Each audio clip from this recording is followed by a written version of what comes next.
Biglang lumitaw si Rando sa harap ni Yusuke at sobrang angas ng dating niya, kaya medyo kinilabutan si Yusuke. Binanata ni Yusuke si Rando ng sunod-sunod na malalakas na suntok, pero parang wala lang, hindi man lang gumalaw si Rando.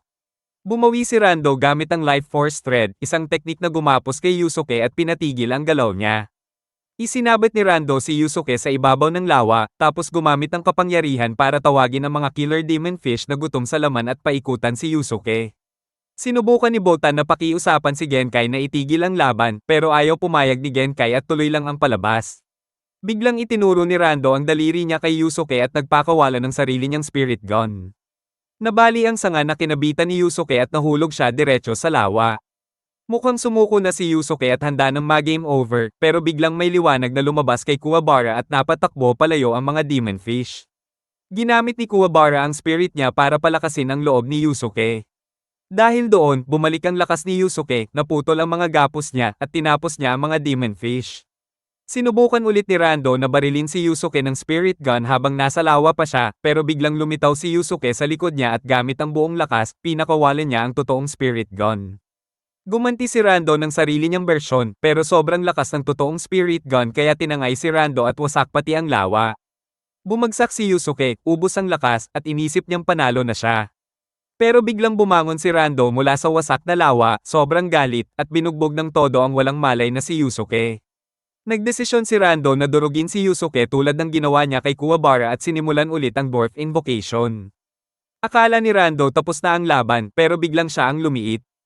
Paliwanag ni Genkai na ang matalinong tao ay tatakpan lang ang tenga kapag narinig ang teknik na iyon para bumalik ang epekto sa gumagamit.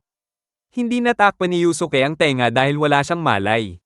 Pagkagising ni Yusuke, napansin niyang may mga lumot ng lawa na nakabara sa tenga niya. Sinubukan ni Rando na baligtarin ang teknik pero sinapol siya ni Yusuke ng sobrang lakas na elbow drop at tuluyang nako si Rando. Habang kinokolekta ni Botan ang walang malay na si Rando para dalhin sa spirit world. Ginamo ni Genkai si Kuwabara at bumalik siya sa normal. Masayang masaya si Yusuke dahil panalo siya sa paligsahan. Akala ni Yusuke makaka-attend na siya sa rock concert na matagal na niyang hinihintay dahil tapos na ang misyon. Pero sinabi ni Genkai na dahil siya ang nanalo, kailangang ilipat sa kanya ang kapangyarihan niya. Ibig sabihin, si Yusuke na ang magte-training para makuha iyon. Sa sobrang gulat, biglang hinimitay si Yusuke at doon nagtapos ang eksena. Lumipas ang isang buwan at sa wakas bumalik na si Yusuke matapos ang sobrang lupit na training niya kay Genkai. Sinalubong siya ni Keiko at niyaya siya mag-ice cream para sa kanilang reunion. Chill na ulit si Yusuke at nakipagkwentuhan kay Kuwabara tungkol sa mga dati nilang laban. Biglang sumingit si Keiko kaya mabilis na nag-isip ng palusot si Yusuke at niyaya na lang siya manood ng sine. Habang papasok na sila sa sinehan, biglang nakaramdam si Yusuke ng masamang vibes. Gumawa siya agad ng dahilan at sinabing may nakalimutan sila at babalik din agad. Iniwan muna si Keiko at umalis kasama si Kuwabara. Maya-maya, sinalakay sila ng grupo ng mga siga, pero easy lang tinapos ni Yusuke ang mga ito gamit ang bagong teknik na tinuro ni Genkai, ang Spirit Shotgun. Nabigla pati si Kuwabara sa lakas nito. May isa pang siga na sumubok umatake ng patago, pero may dumating at sinapak ito palabas ng eksena. Si Botan pala yon, sobrang tuwa ni Kuwabara. Ipinaliwanag ni Botan ang bagong misyon ni Yusuke. Nakakuha si Koenma ng sulat mula sa Saint Beasts o Shiseijo na humihiling na payagan silang manatili sa mundo ng tao bago pa lumala ang sitwasyon. Ipinaliwanag ni Botan na ang mga sigang umatake ay kontrolado ng mga insekto na pumapasok sa utak at nagtutulak sa kanila gumawa ng kalokohan. Ang mga insektong ito ay kontrolado ng plauta na ginagamit ng pinuno ng Sacred Demons na si Suzaku. Para matapos ang gulong ito, kailangang talunin ng mga demonyo dahil hindi papayag ang spirit world sa hiling nila. Naputol ang seryosong usapan nang mapansin ni Botan na nakikinig pala si Kuwabara. Nalaman na ni Kuwabara ang lahat tungkol sa mga demonyo at spirit detective stuff. Dahil solid na magkaibigan sila, nagdesisyon si Kuwabara na tumulong. Pinangunahan sila ni Botan papunta sa isang lihim na lagusan na konektado sa kastilyo ng mga demonyo. Walang alinlangan na tumalon si Kuwabara pababa kaya napilitan si Yusuke sumunod. Bago tumalon si Yusuke, binigyan siya ni Botan ng communicator para makapag-usap sila kahit magkaibang mundo. Biglang naalala ni Yusuke ang isang sobrang bad trip na bagay, iniwan niya mag-isa si Keiko sa sinehan. Habang kita ang inis na si Keiko, tumalon si Yusuke sa lagusan ng sobrang bilis at naiwan si Botan para magpaliwanag kay Keiko. Dumating sina Kuwabara at Yusuke sa kastilyo ng mga demonyo at sinalubong sila ng daan-daang zombie. Dahil outnumbered, nabagsak silang dalawa. Biglang may kakaibang liwanag na bumulag sa mga zombie. Lumitaw sina Kurama at Hiei, dumating para tumulong kay Yusuke ayon sa utos ni Koenma. Mabilis silang nagka-vibes at ipinakilala ni Yusuke si Kuwabara sa dalawa. Hinamon ni Hiei si Yusuke ng isa pang laban pagkatapos ng misyon. Biglang sumingit si Kuwabara at dahil napansin niyang pandak si Hiei, sinimulan niya itong asarin. Nagkaroon ng konting gulo pero pinigil ni Yusuke habang si Hiei ay mabilis na umiiwas sa mga suntok ni Kuwabara. Pumasok ang apat sa loob ng kastilyo at sinalubong sila ng lumilipad na halimaw na mata. Hinailan ng halimaw ang isang lever at biglang bumagsak ang kisame. Natrap ang apat sa ilalim. Ngayon, nasa super alang-inang sitwasyon sila at kailangan nilang makalabas agad bago sila matuluyan. Natrap sina Yusuke at tropa sa ilalim ng bumabagsak na kisame at malapit na silang madurage habang nanunood lang ang lumilipad na halimaw, aliw na aliw. Kinausap ni Yusuke si Hiei at pinilit na siya ang lumabas para hilahin ang lever dahil siya ang pinakamabilis sa kanilang apat. Bad trip si Kuwabara pero wala siyang magawa. Rumetrat si Hiei palabas habang dinobol ni Yusuke ang lakas niya para saluhin ang kisame, pero tuloy pa rin ang bagsak at ilang segundo na lang dudurog na sila. Narating ni Hiei ang lever at handa na sanang hilahin pababa. Pero tinukso siya ng lumilipad na mata na iwan ng tropa at sakupin na lang ang mundo ng tao kasama ang mga sacred demons. Inamin ng halimaw na may patibong ang lever, kaya agad nag-alert mode si Hiei. Sa isang iglap, lumipad si Hiei pataas, hiniwa ang lumilipad na mata gamit ang espada, at hinayla pataas ang lever. Nagpanggap lang siya na nagpapadala para malaman ng patibong. Nakaligtas ang apat at nagpatuloy sila papasok sa mas malalim na bahagi ng kastilyo. Tahimik ang paligid at sobrang dilim. Parang naka-off ang ilaw ng buong lugar. Biglang may tumunog na beep. Lumabas ang communicator ni Botan at muntik nang himatayin si Kuwabara sa gulat. Sinabi ni Botan kay Yusuke na naayos na niya ang problema ng mga insektong sumasakop sa mundo ng tao at pinapunte sila sa plaute para tuluyang matapos ang gulo. Pumasok ang apat sa isang sobrang dilim na kwarto. Biglang may gumalaw at isang demonyong bato ang lumitaw sa harap nila. Siya si Genbo, isa sa sacred demons ng kastilyo. Hinamon niya ang lahat at nangakong dudurugin sila parang chicharon.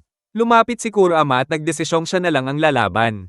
Hindi niya alam na kayang itago ni Genbo ang parte ng katawan niyang bato sa ilalim at umatake mula sa likod, kaya nabigla si Kurama sa sneak attack. Pero may secret weapon si Kurama. Naglabas siya ng rosas na biglang naging rose whip at gamit iyon hiniwa-hiwa niya si Genbo hanggang magkapira-piraso. Akala ni Kurama panalo na, pero nagsimulang magsama-sama ulit ang mga piraso ng katawan ni Genbo at nabuo siyang muli. Ngayon may bago siyang galaw at ibinato niya ang buong katawan niya kay Kurama bilang Rockstorm, nasugatan si Kurama sa lakas ng tama. Habang umaatake si Genbo, napansin ni Kurama ang isang kakaibang bato at agad niya itong hinawakan kahit sinalo niya ang bagsik ng atake. Bumagsak si Kurama at sinubukan ni Genbo magbuo ulit ng katawan para sa final blow pero pamaalya. Hindi na maayos ang buo ng katawan niya. Ipinakita ni Kurama na nakuha niya ang source ng lakas ni Genbo, ang kakaibang batong iyon. Inihagis niya pataas ang bato at hiniwa ito gamit ang rose whip. Tuluyang naglaho si Genbo. Matapos matalo si Genbo, nagpatuloy sina Yusuke at ang tropa papasok sa mas malalim na bahagi ng kastilyo. Unti-unting gumagaling si Kurama mula sa mga sugat niya, tapos biglang tumalon si Kuwabara at nagyabang sa tropa kung gaano na siya kalakas ngayon. Nilabas niya ang Reiken niya at para mapawaw ang lahat, pinalaki niya ito ng pinalaki hanggang mabasag ang kisame. Walang na-impress maliban kay Koenma na napa-OMG sa gulat. Pagkatapos ng flex, biglang himatay si Kuwabara sa sobrang pagod. Tinawagan ni Yusuke si Botan gamit ang communicator para kamustahin ang lagay sa mundo ng tao. Sabi ni Botan mas lalong magulo na ang sitwasyon habang hinahabol siya ng isang taong sinapian. Na pinapalo niya ng baseball bat para makaligtas. Nagising si Kuwabara nang makita si Botan pero biglang nagsimulang gumuho ang paligid kaya nagtakbuhan ng tropa palabas hanggang sa isang clearing. Doon nila hinarap ang susunod na kalaban, si Byakko, isang tiger demon na mukhang final boss. Lalaban na sana si Hiei pero sumingit si Kuwabara at sinabing siya na ang bahala gamit ang malakas niyang spiritual sword. Nagflex ulit siya ng lakas pero tinawanan lang siya ni Byakko. Biglang naglabas si Byakko ng apat na maliit na tiger demon mula sa buhok niya at sinalubong nila si Kuwabara. Sinubukan ni Kuwabara hiwain ng mga tiger gamit ang espada niya pero sobrang bilis ng mga ito. Inatake siya ng apat sabay-sabay at bagsak siya na sugatan ng malala. Nakiusap si Yusuke na umatras na siya at hayaan na lang sila pero tumayo pa rin si Kuwabara at ayaw sumuko. Bigla siyang nag-isip ng plano at tumakbo pabalik sa tropa. Tumawa si Byako, akala niya umatras na si Kuwabara habang sumusunod ang apat na tiger sa isang diretsong linya. Doon nagsimula ang plano ni Kuwabara. Hinarap niya ang mga tiger na naka-line up na parang pila. Tapos pinahaba niya ang spiritual sword at tinamaan lahat sa isang straight na atake. Pero sobrang lakas pa rin ng mga tiger at pilit silang lumalabas sa espada. Kaya tumakbo ulit si Kuwabara paikot-ikot hanggang sa matrap niya ang apat sa paligid ng espada at tuluyan silang mastok. Pagkatapos nun, hinarap ni Kuwabara ang galit na si Byako. Sinubukan niyang hiwain ng Tiger Demon gamit ang espada at tinamaan niya ito, pero parang wala lang kay Byako. Paulit-ulit na umatake si Kuwabara pero deadma pa rin ang kalaban. Napansin ni Kurama na sinisip-sip ni Byako ang lahat ng energy ng espada ni Kuwabara at habang sumisip-sip siya, lalo siyang lumalakas habang si Kuwabara naman ay nauubusan ng lakas. Kitang-kita na umiiksi na ang espada ni Kuwabara habang nauubos ang energy niya. Pero matigas ang ulo niya kaya ginamit niya ang huling natitirang lakas at naglabas ulit ng spiritual sword. Kahit ubos na ang lakas niya, inilabas pa rin ni Kuwabara ang huling patak ng power at umatake ulit gamit ang spirit sword. Muli itong sinipsip ni Byako at tuluyan nang nawala ng malay si Kuwabara. Tatapakan na sana ni Byako si Kuwabara gamit ang sobrang laki niyang paa pero bigla siyang nakaramdam ng kakaiba. Lumabas na ang plano ni Kuwabara. Sobra-sobra ang enerhiyang sinipsip ni Byako at hindi na kinaya ng katawan niya. Bigla siyang sumabog at nahulog sa hukay sa ibaba tapos game over na siya. Si Kuwabara ay himatay sa sobrang pagod.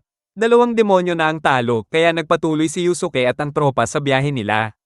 Tinawagan ulit ni Yusuke si Botan gamit ang communicator para magtanong tungkol sa sitwasyon sa mundo ng tao.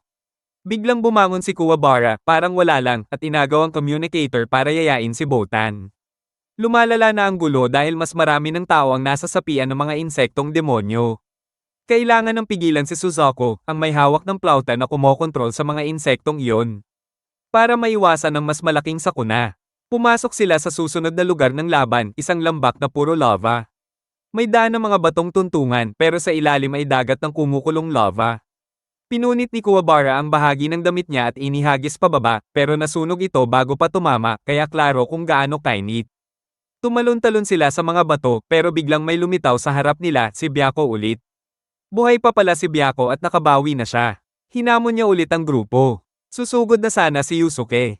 Pero pinigilan siya ni Kuwabara at sinabing siya ang tatapos nito.